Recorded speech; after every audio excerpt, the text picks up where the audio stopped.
Each fiction universe needs a big bad. These characters that are so powerful the hero cannot defeat alone, and that their power level is just beyond the understanding of a simple human. Bill Cipher, the interdimensional one-eyed demon from Gravity Falls, and Galactus, the planet-devouring behemoth from the Marvel Universe. Ladies and gentlemen, greetings, I'm Alex from Azelrix and you're watching Fusion Factory, the show where I will be drawing fusions between pop culture characters. If you want to know more about how to draw and understand fusion, you can either watch this video right here or you can read my entire system in the description down below. There you will also find a playlist of all my fusion, but by all means stick around to watch this video first. And while you're there, why not subscribe and activate the bell to be notified whenever a new video comes up. I heard this was the best defense against interdimensional space demons. Speaking of which, let's take a look at our fusion materials. Summer vacation, the best time to relax and take it easy. Unless your arch enemy is a borderline omnipotent giant Doritos. In the state of Oregon, there is a little town called Gravity Falls, a town known for its strange activities, and nothing is as strange as Bill Cipher.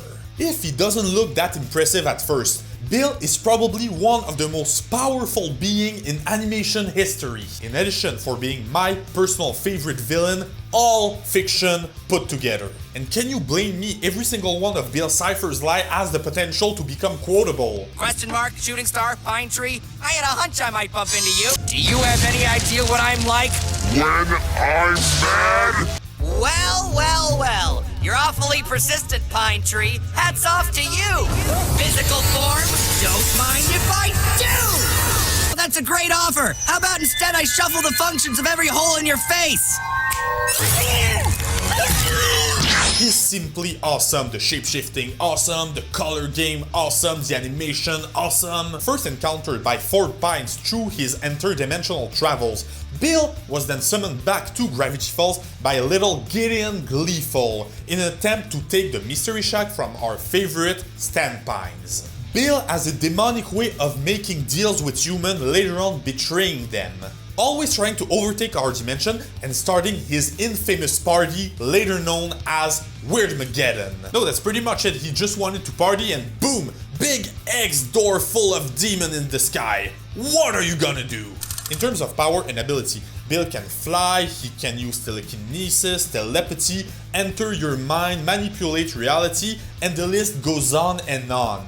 Unlike most weirdness in Gravity Falls, Bill is closer to an actual god than a random monster encountered in the forest. As for Bill himself, it is almost impossible to deduce exactly what he is. His nature, his form, his species, it's all still a mystery. But if you're interested, remember that I produced an entire theory video about that, which you can find in the description and somewhere here. Once again, subscribe and activate the bell.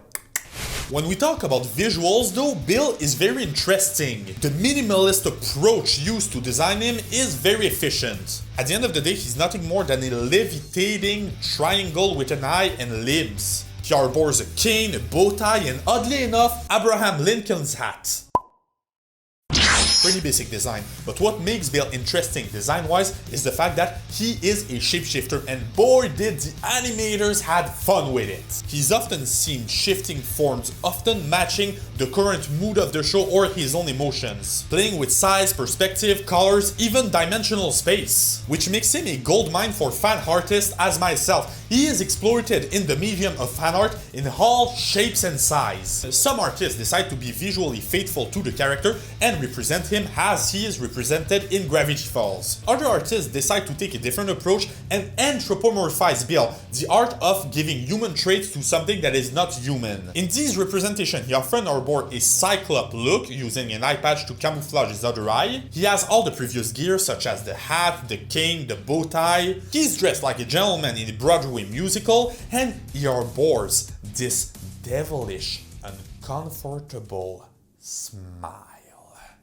I love this fan art concept so much. Look at that. The posture, the dynamism, the energy, the evocation of movement. How can something be so different from the source material, yet so recognizable? In conclusion, Bill is a nigh omnipotent interdimensional demon, and probably the greatest mystery lying within the small town of Gravity Falls.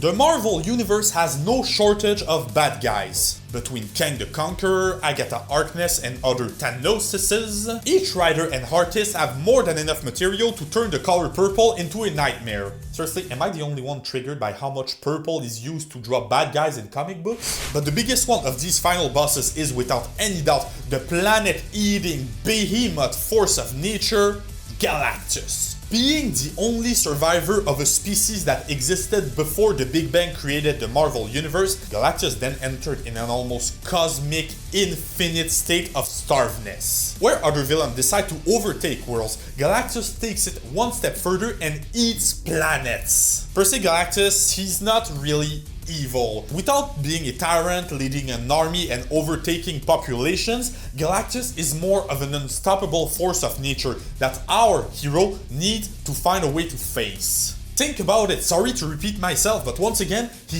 eats planet. It's like you when you step on a bug. It's this level of superiority to us. Which is why many comic book fans consider Galactus the final boss in All of Marvel. But is he the most powerful character in Marvel? No, clearly not. Who is it though? Oh, I don't know. Am I planning to do a video on the most powerful Marvel character? I don't know, I'm teasing! Subscribe and activate the goddamn bell.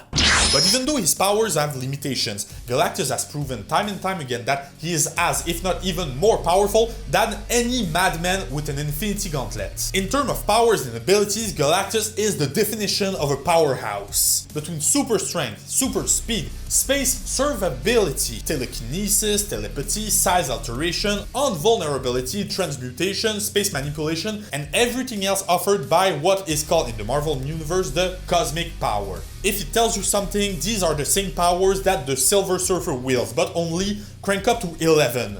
Or 11 billions, I don't know at this point. Design-wise, what strikes me the most is the retro-futuristic purple aesthetic of the character, borderlining on the Ray Punk territory.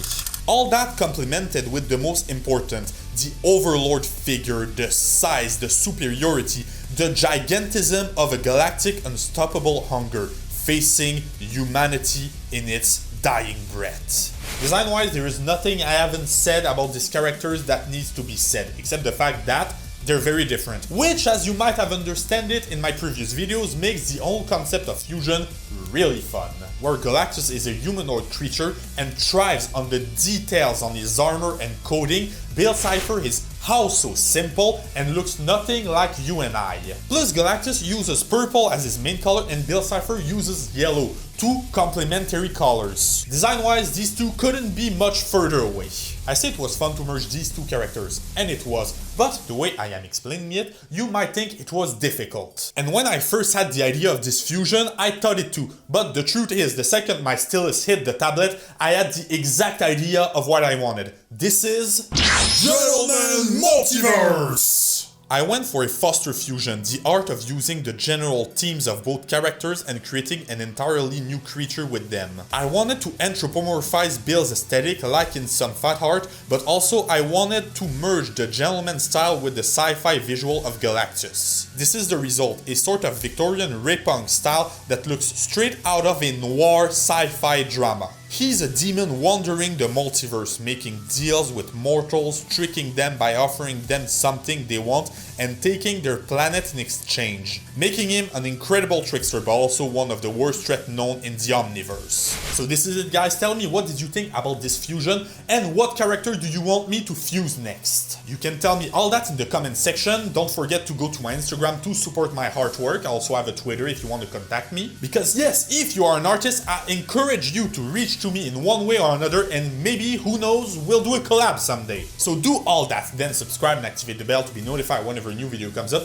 Share this video with all your Marvel and Gravity Falls fan friends, and as always, Thanks for watching.